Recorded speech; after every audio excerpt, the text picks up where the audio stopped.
Hello everyone, and welcome back to my channel. Today's video is going to be Rosie's birth story. So I just wanted to start by saying that her birth was a lot different from Clara's. I felt a lot more satisfied with it and how it went and everything that had happened. Clara's was a little bit more stressful than Rosie, so for all of you who are maybe pregnant with your second baby who maybe had a more traumatic birth the first time around, the second one may not be so traumatic, and you might just have such a nice birth story afterwards. It was Thursday evening. Jamie and I were just hanging out. We'd put Clara to bed and I was just relaxing. I was actually doing my paint by numbers, and when we went to go to bed, I definitely felt like we had dropped a little bit, and I was definitely feeling those cramp-like pains, just kind of like period cramps. We went to bed, and I want to say around 11:30 at night, between 11:30 and 1:30, I started feeling some contractions. They were enough to wake me up, and I was kind of timing them, but they were pretty far apart and not long enough. So it wasn't any reason to call my midwives or page them, but they did continue throughout the night and didn't get any stronger. On Friday, I was supposed to go in for an ultrasound anyways, the biophysical ultrasound that they do when you go over, I think it's 10 days past your due date or something like that. Maybe not quite 10. It was less than 10 days past my due date, but they do a biophysical ultrasound just to make sure that everything is functioning okay, like your placenta, the cord, and that baby's still happy in there. So I was supposed to go in for that on Friday, but I'd still been having like fairly regular contractions, but not enough that it was like I needed to go to the hospital, like this baby was coming. So I called my midwives and asked if they still wanted me to do the ultrasound. And they said yes, just go in for the ultrasound, make sure everything's okay, because you can be in that pre-labor stage for a long time.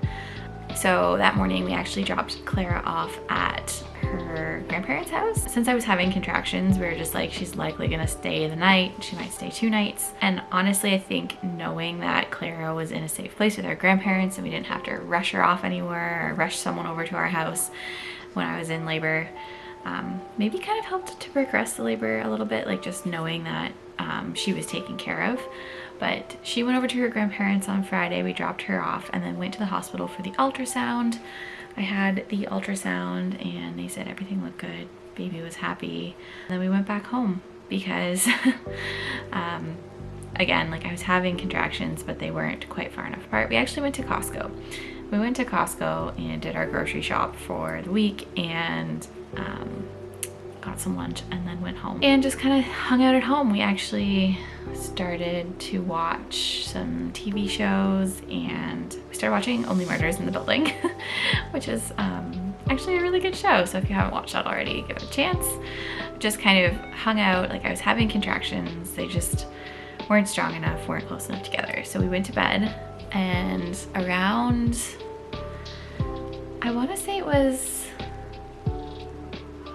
like late at night, we decided I was having what felt like pretty strong contractions to me. Friday evening into Saturday morning. So we got there to the hospital, I think it was just around 1 o'clock in the morning, and unfortunately I was only like 2 centimeters dilated, so they don't admit you to the hospital until you are 5 centimeters dilated. So my midwife had said, well, the contractions, like since they kind of slowed down a little bit, she just had me walk the hospital halls for an hour. So we paced around, did some stairs, did squats, like I did everything I could do to try to get the contractions coming on a little bit stronger, help dilate, that sort of thing. But when we went back an hour later, she was still like, it's still only 2 hours or 2 centimeters dilated. So she sent us home, and she gave me a shot of gravel in my thigh to help me sleep and get some rest, because I really hadn't slept a lot since the contractions had started Thursday morning into Friday, and like it's just hard to sleep with the contractions. So it did help me sleep, but I did wake up when they started getting stronger in the morning. Like I was waking up in between contractions and then just falling right back asleep because the Gravol dose was like strong enough to be able to just fall asleep pretty quickly. But we spent Saturday morning just kind of hanging out at home. Again, I was trying to like walk and change positions and do different positions to help the contractions come on a little bit quicker. And then we decided to go get some lunch at McDonald's. Around, I want to say it was like 11 o'clock. We went over to McDonald's and got a spicy chicken sandwich. And while I was in the car, the contractions actually started coming on like really strong and really close together. So I called my midwives. My midwives were actually, since the one had been there at the hospital all night last night with another patient, they weren't on call at the time, so I had to call my backup midwife, who was actually a student when I had Clara. So she was actually really excited to be there for the birth of this baby, because she was there when I had Clara, and now she was going to be there when I had my second baby. She was so sweet. So I called her. We met her at the hospital. I was 5 to 6 centimeters dilated, so they admitted me. We actually got the exact same room that we had with Clara. And it was kind of nice. Same room, same midwife. She was excited to be there. So they asked me what I wanted to do for pain options. And I just right away said, I want the epidural. So they ordered that right away for me. And we got into the room and had the epidural. I want to say it was about 1:30ish in the afternoon on Saturday when that happened. And they just kind of let us be. My labor obviously progressed, and I think around 7:30 in the evening is when I started pushing, and I only pushed for about an hour. It didn't feel like long at all when Rosie was finally born.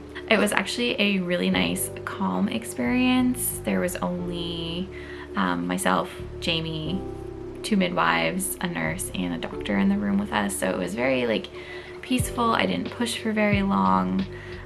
Ended up being able to leave the hospital pretty early. With Clara, it took a very long time for the epidural to wear off in my one leg, and I kind of experienced that again this time in the same leg. Tried to, because I knew that it had happened last time, I was like, I want to make sure that I can leave right away. My one leg feels super numb. Like, can I lay on the other side? Just kind of advocating for that while I was in labor. And then when we were kind of getting ready to the point where they would either move us from the delivery room to a maternity room, my midwife worked with me to be able to like help me stand up, help me go to the bathroom, because you have to pee still before you can leave. Let me sit up in the bed so I could move my leg around, so hopefully the numbness wore off a little faster, which it did. We left the hospital at like 11:45 in the evening, so that was what, 3.5 hours after having Rosie, and just went home. And it was really nice to be home afterwards and just be the 3 of us. Clara came home the next day and got to meet her baby sister then.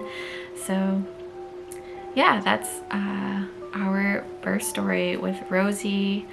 I hope that you enjoyed it. Hopefully I didn't miss too much. If you enjoyed the video, please give it a great big thumbs up. Subscribe to my channel if you haven't already, and I will see you in the next video. Thanks for watching.